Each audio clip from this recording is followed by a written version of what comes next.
નમસ્કાર મિત્રો, આપણી YouTube channel MSE knowledge of online learning ચેનલમાં આપ સર્વનું હાર્દિક સ્વાગત છે। મિત્રો, આપણે આપીએ છીએ સંપૂર્ણ સચોટ અને વિશ્લેષણીય માહિતી।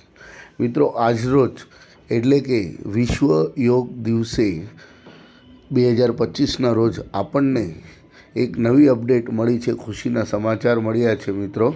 અને વેબસાઇટ ઉપર આપણે જોઈ શકીએ છીએ। આપણે મિત્રોને વારંવાર કહીએ છીએ કે તમારે વેબસાઇટ જે છે એ દિવસમાં 2 વખત જોવી, એક સવારે દર્શન કરવા અને એક સાંજે દર્શન કરવા, જેથી કરીને કોઈ નવું અપડેટ, નવી માહિતી આવી હોય તો તે જાણી શકાય। તો મિત્રો, નોટિફિકેશનમાં આપણે જોઈએ તો બિન સરકારી અનુદાનિત ઉચ્ચતર માધ્યમિક શાળાઓમાં શિક્ષણ સહાયકની ભરતી 2024 અન્વયે 21 તારીખ 21/6/2025ના રોજ કામ ચલાવ શાળા ફાળવણી જાહેર કરેલ છે મિત્રો। તો આ એક નવા ન્યૂઝ છે, નવા અપડેટ છે। જે કોઈ પણ ઉચ્ચતર માધ્યમિકમાં ફોર્મ ભર્યા છે એમના માટે અને ભરતી સંબંધિત દરેક ઉમેદવાર માટે આ મહત્ત્વની અને એક સારી માહિતી છે મિત્રો, ગુડ ન્યૂઝ છે। અને મિત્રો, અહીંયા લેટેસ્ટ અનાઉન્સમેન્ટની અંદર આપણે જોઈએ તો સ્કૂલ અલોટમેન્ટ બંને આપેલું છે મિત્રો। એની પર ક્લિક કરીશું એટલે આપણને આ જે છે માહિતી મળે છે મિત્રો કે સરકારી ઉચ્ચતર માધ્યમિક શાળાઓમાં બિન સરકારી ઉચ્ચતર માધ્યમિક શાળાઓના શિક્ષણ સહાયક ભરતી 2024 અન્વયે બંને ભરતીમાં કામ ચલાઉ શાળા ફાળવણી એટલે કે પ્રોવિઝનલ સ્કૂલ અલોટમેન્ટ થયેલ હોય તેવા ઉમેદવાર માટેની સૂચના છે મિત્રો। તો જે મિત્રોને આજે પ્રોવિઝનલ સ્કૂલ અલોટમેન્ટ થઈ છે એમના માટે મહત્ત્વની સૂચના છે મિત્રો। આપણે જોઈએ એનો વિગતે અભ્યાસ કરીએ તો કે રાજ્યની સરકારી ઉચ્ચતર માધ્યમિક શાળા તથા બિન સરકારી અનુદાનિત ઉચ્ચતર માધ્યમિક શાળામાં શિક્ષણ સહાયક ભરતી 2024 અન્વયે રાજ્યના નિયત લાયકાત ધરાવતા વધુમાં વધુ ઉમેદવાર શિક્ષણ સહાયક તરીકે જોડાઈ શકે તે હેતુથી ઓનલાઈન શાળા પસંદગી તારીખ 6/6/2025થી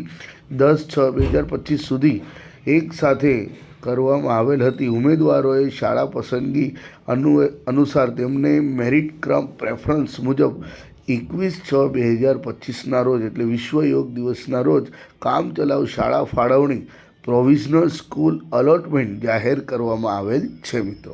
જેમાં કેટલાક ઉમેદવારોની સરકારી ઉચ્ચતર માધ્યમિક શાળાઓ અને બિન સરકારી અનુદાનિત ઉચ્ચતર માધ્યમિક શાળાઓમાં મેરિટ કમ પ્રેફરન્સ મુજબ બંને શાળાઓમાં શાળા ફાળવણી થયેલ છે।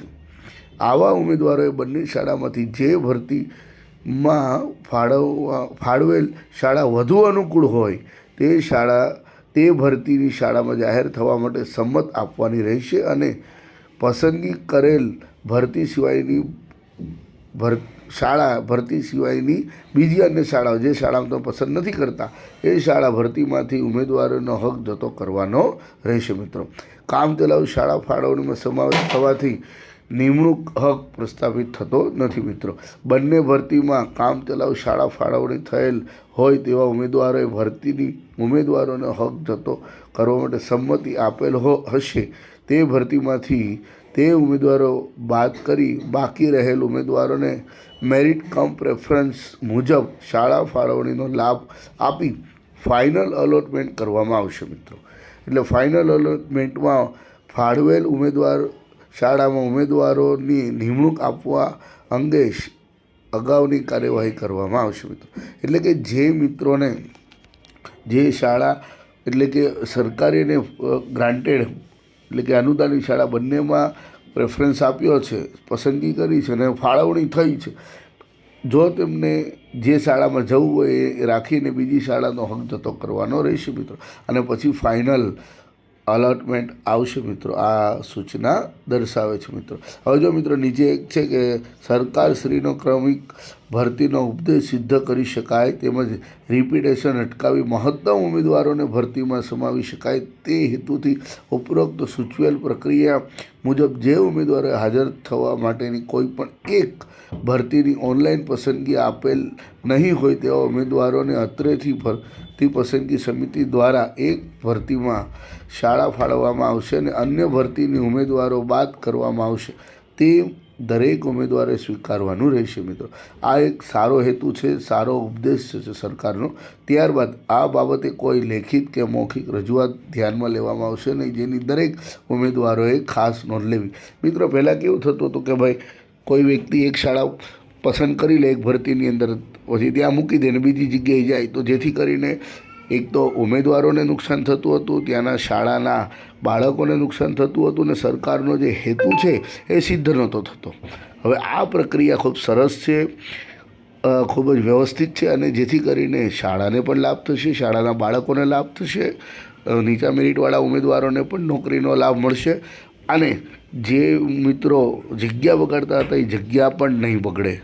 એટલે કે દરેકનો લાભ આમાં સમાયેલો છે. વિન વિન સિચ્યુએશન છે મિત્રો.